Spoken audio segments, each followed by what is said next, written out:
Hello guys, आप सबका मेरे यूट्यूब चैनल बीएड एजुकेशन में हार्दिक अभिनंदन है। आप सबको मेरा प्यार भरा नमस्कार। आज का हमारा टॉपिक है वेदांत कैरेक्टरिस्टिक ऑफ वेदांता फिलोसफी, यानी वेदांत दर्शन और वेदांत दर्शन की मुख्य विशेषताएं। दर्शन वेदांत यानी वेदांत जो शब्द है वो ज्ञान योग का एक स्रोत है जो व्यक्ति को ज्ञान प्राप्ति की दिशा में उसको उत्प्रेरित करता है, प्रोत्साहित करता है।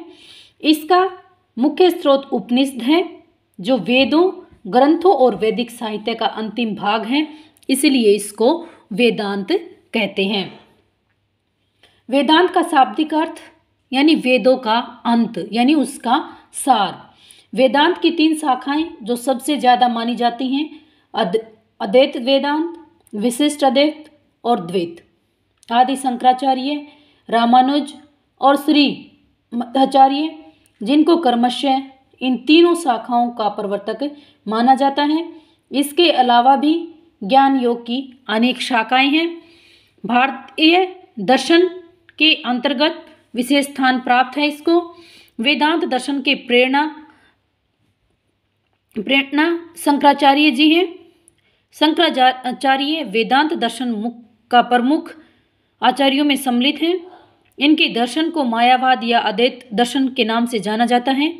इसके द्वारा प्रतिपादित दर्शन तथा इनकी मान्यताओं का सार उपनिषद, गीता तथा वेदांत सूत्र हैं। शंकर के उपरांत वेदांत दर्शन का अनेक विद्वानों ने प्रचार और प्रसार भी किया है। वेदांत दर्शन की मुख्य विशेषताएं। कैरेक्टरिस्टिक ऑफ वेदांता फिलोसफी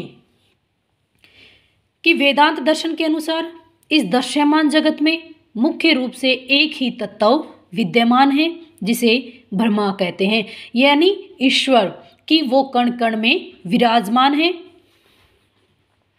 पदार्थ तथा विचार में से विचार को सत्य है, क्योंकि पदार्थ है वो नष्ट हो जाता है, लेकिन विचार हमेशा अमर रहते हैं। विचार कभी भी नहीं मरते। जैसे हम आप पढ़ रहे हैं शंकराचार्य ने क्या कहा वेदांत के प्रति, ठीक है ना। महात्मा गांधी ने शिक्षा के प्रति क्या कहा, ये उनके विचार थे जो मरे नहीं, अमर हैं। आज भी हम उनका अध्ययन करते हैं, यानी विचार कभी भी नहीं मरते। वेदांत के अनुसार अंतिम सत्य सत्ता के रूप में है और जो 3 प्रकार की है कि संसार रूपी सत्ता है वो व्यवहारिक है। ब्रह्मा से संबंधित पारमार्थिक सत्ता का ज्ञान हो जाने के फलस्वरूप संसार का रूप स्पष्ट हो जाता है और सर्वज्ञ ब्रह्मा की सत्ता को महसूस करते हैं। इस दर्शन का मानना है कि ने लीला के लिए अपनी माया शक्ति के माध्यम से इस संसार की दृष्टि की है। अपने आप में माया न तो सत्य है और ना ही असत्य है, कि यह अनिर्वचनीय है। ब्रह्मा की सृष्टि रचना किसी प्रयोजन वंश न करके बल्कि लीला के लिए की गई थी। जीव तथा ईश्वर दोनों मूलतः ही हैं। यह संसार नित्य परिवर्तनशील है, क्योंकि जो आज आया है उसको कल जाना है, और ये सात्विक है। जो आज है वो कल नहीं है और जो कल था वो आज नहीं है, क्योंकि परिवर्तन संसार का नियम है। प्रत्येक क्षेत्र में परिवर्तन है वो संभव है। इस परिवर्तन को माया रूपी शक्ति प्रेरित करती है कि ये माया रूपी शक्ति, यानी हमें नहीं पता कौन इस संसार को चला रहा है, कि एक माया एक शक्ति का रूप है जिसको आदिशक्ति कहते हैं, और ये ब्रह्मा से भिन्न है। इस दर्शन के अंतर्गत अर्थ, धर्म, काम तथा मोक्ष, इन 4 पुरुषार्थों को मान्यता दी गई है।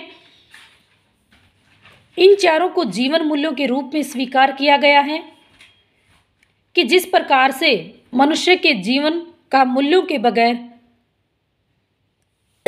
मूल्यों का जीवन आवश्यकता है, उसी प्रकार अर्थ, धर्म, काम तथा मोक्ष, इन 4 का मनुष्य के जीवन में काफ़ी महत्व है। यह दर्शन मोक्ष को अधिक महत्व प्रदान करता है।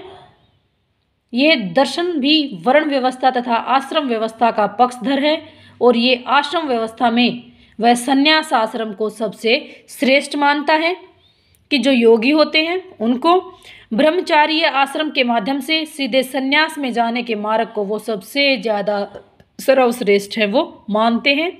वेदांत दर्शन पुनर्जन्म यानी दोबारा से जन्म रीबर्थ तथा कर्म सिद्धांत के प्रत्यय को भी स्वीकार करते हैं, क्योंकि जो जैसा कर्म करता है उसको फल भी उसी के अनुसार मिलता है, क्योंकि कर्म करना मनुष्य का काम है। नेक्स्ट है वेदांत दर्शन का शिक्षा के प्रति दृष्टिकोण, यानी शंकराचार्य ने उपनिषद दर्शन पर आधारित जिस अद्वैत के सिद्धांत की स्थापना की तथा जीवन भर जन सामान्य में घूम घूम कर जिस आचार मीमांसा को भी हृदयंगम कराया, उसे शिक्षा क्षेत्र में उनके ही असाधारण योगदान का पता चलता है। थोड़े ही समय में अपने शैक्षिक कार्यों, धार्मिक प्रवचनों एवं आध्यात्मिक वार्तालापों से उन्होंने इतनी ख्याति अर्जित कर ली, इतनी प्रसिद्धि उन्होंने अर्जित कर ली, हासिल कर ली कि उनके शैक्षिक मीमांसा ने शिक्षा जगत को न्यूनतम प्रकाश प्रदान किया। किंतु आचार्य शंकर को जयगुरु के रूप में भारतीय समाज द्वारा अभिनंदित किया गया, उनको सम्मानित किया गया और उनके महत्व को अधिक ज़्यादा बढ़ावा दिया गया, और ये अभिनंदन उनके शैक्षिक मूल्यांकन का प्रतिफल है। नेक्स्ट है शिक्षा की परिभाषा, कि शिक्षा की प्रक्रिया जीवन पर्यंत चलती रहती है, कभी न रुकने वाली प्रक्रिया का नाम शिक्षा है। कि बच्चा माँ के गर्भ से लेकर मृत्यु पर्यंत वो कुछ न कुछ हर पल हर क्षण सोते जागते बैठते उठते हर वक्त वो कुछ न कुछ सीख रहा है। मनुष्य के अपने यथार्थ स्वरूप को पहचानना उसकी वास्तविक शिक्षा है। इसके लिए उसे किसी गुरु की कृपा की शरण में जाना होगा। गुरु शास्त्रानुसार उसे उपदेश देगा तो वह ब्रह्मा है, और शिष्य यह अनुभव करेगा कि मैं ब्रह्मा हूँ। यह समस्त प्रक्रिया शिक्षा है। आचार्य शंकर के अनुसार शिक्षा की यह परिभाषा प्रस्तुत की जा सकती है, या हम कह सकते हैं कि उनके विचार कि शिक्षा एक मुक्ति पर्यंत चलने वाली आध्यात्मिक प्रक्रिया है, जिसके द्वारा मनुष्य में निहित ब्रह्मा भाव का जागरण होता है और वह ब्रह्म की अनुभूति के योग्य होकर सर्वत्र समदर्शन करने में समर्थ होता है। यानी हम कह सकते हैं कि शिक्षा वह प्रक्रिया है जिसके द्वारा मनुष्य स्वयं को पहचानने की ताकत रखता है, वह अपने कल्याण की कामना कर सकता है, अपने व्यवहार को परिवर्तन कर सकता है। शिक्षा के माध्यम से वह अपना सर्वांगीण विकास कर सकता है, और शिक्षा ही मनुष्य को पशुतम की श्रेणी से उठाकर उसको सभ्य मानव बनाने का कार्य करती है।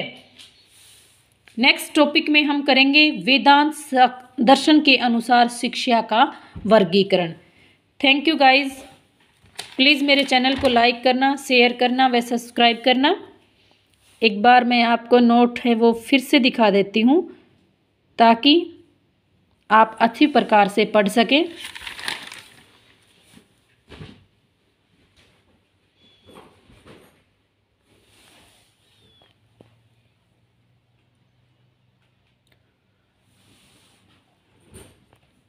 Thank you guys. प्लीज़ मेरे चैनल को लाइक करना, शेयर करना व सब्सक्राइब करना, अच्छे अच्छे कमेंट करना।